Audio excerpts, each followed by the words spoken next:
So in the comic book industry, there's not actually a magical formula for producing a comic. There's famously Marvel and DC over the years have taken very different approaches to the artistic phase of the process. I'm not really going to speak much about that. What I want to talk about is essentially what Shannon and I have found to be one of the better working models, and it's also a very common working model. And also put in the context of modern uh, avenues these days, i.e., crowdfunding, and how that can actually help a comic book team succeed where before you were relying on more traditional methods. So, before I get ahead of myself, let's talk about the beginning. Let's talk about the creative process. Obviously, you have to have an idea. You have to know what you want to do a comic on, and you want to make sure it's an idea that works in that medium. I mean, think comic books are not television or not movies, but there's a similarity in the fact that you have like words and pictures. Some things rely more on words, some things rely more on pictures, and what you want is something that has a good medium between the two. If you don't have a lot of dialogue in your comic book, regardless of how exciting it is, it's probably not going to be that interesting to read beyond one issue. But if you're too heavy in dialogue and too much introspective, it can get really kind of heavy for most comic book audiences. So first, you want to make sure you have an idea that works well in that medium. Um, Now, if you are someone who is pretty rounded in your talent and you are someone who feels you can draw, write, and do everything yourself, then, God bless you. You're definitely welcome to do that avenue. But the truth is that the best, most of the times, it's better if you find people who specialize. So find someone who's a really good writer. Even if you're the artist and you have an idea you want to bring to life, get someone who's an experienced writer, bring them on your project, help them make sure that it actually works very well as a story. Whether it's fleshing out dialogue, helping with panel breakdowns, you want to make sure that that it reads well, not just look pretty. But if you do the normal method, you'll have a dedicated writer, you have a dedicated artist. First thing you need is a script. I definitely recommend having as fleshed out a script as you can. Some people will just kind of do an outline and then start drawing. And that does work for some people. The danger there is that when you go back to put the dialogue in, if you didn't really have like everything really fleshed out, you can find out that the pictures don't really match with where you want the story to go.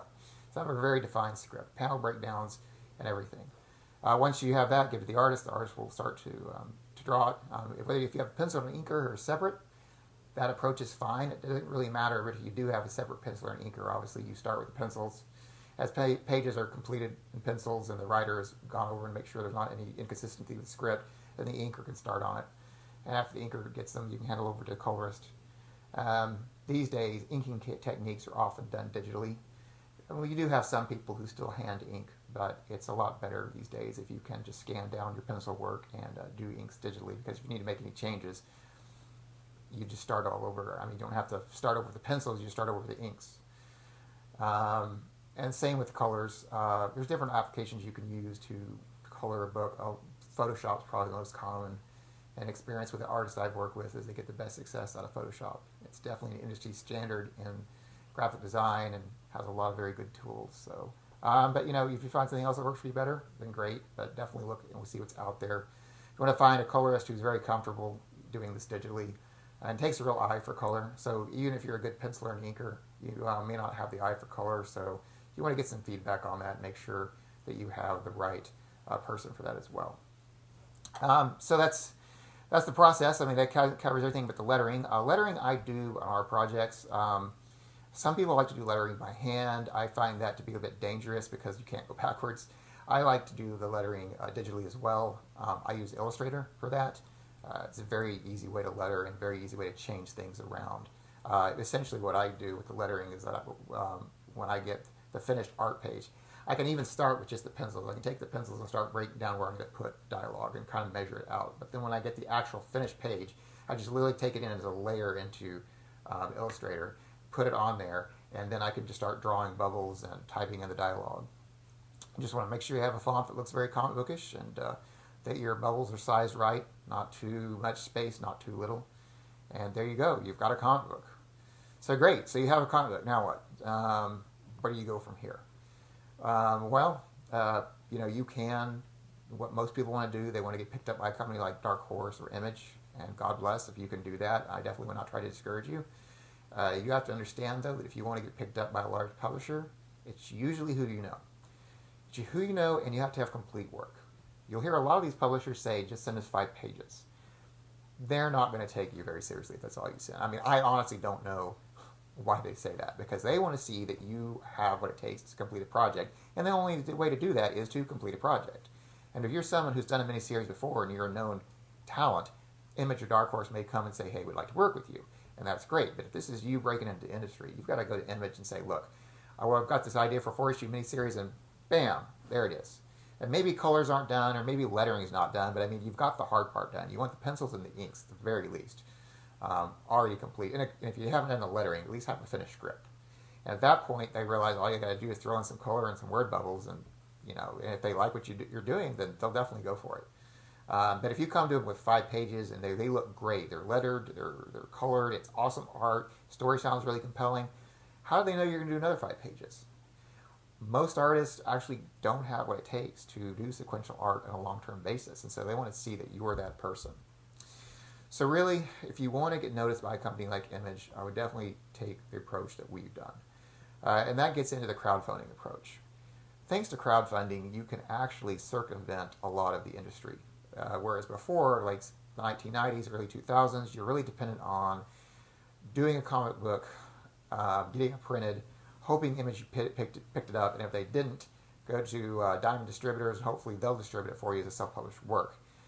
You have to spend like $2,000 or $3,000 in printing, and you can totally eat your lunch on that. I mean, you could sell none of them, Diamond could turn you down, or Diamond could list it and it doesn't sell, and Diamond pulls it out. Then what do you do? Thanks to crowdfunding, though, you can really cut out the middleman. So what we did with our first project, Frontier Graveyard, is we got all the pencils and inks completed for 3 issues. And then we went ahead and launched a Kickstarter campaign. By that time, we actually had a lot of the coloring and lettering done, but we were still working on both those phases. So the book wasn't 100%, but we could show that it was 100% drawn, and we could show it was 100% scripted.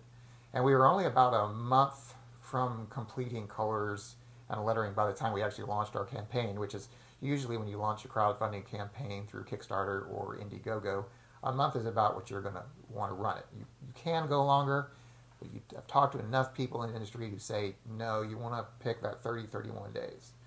So we came in with Frontier Graveyard with about 30 days left to get our project complete, and we ran the campaign for 30 days.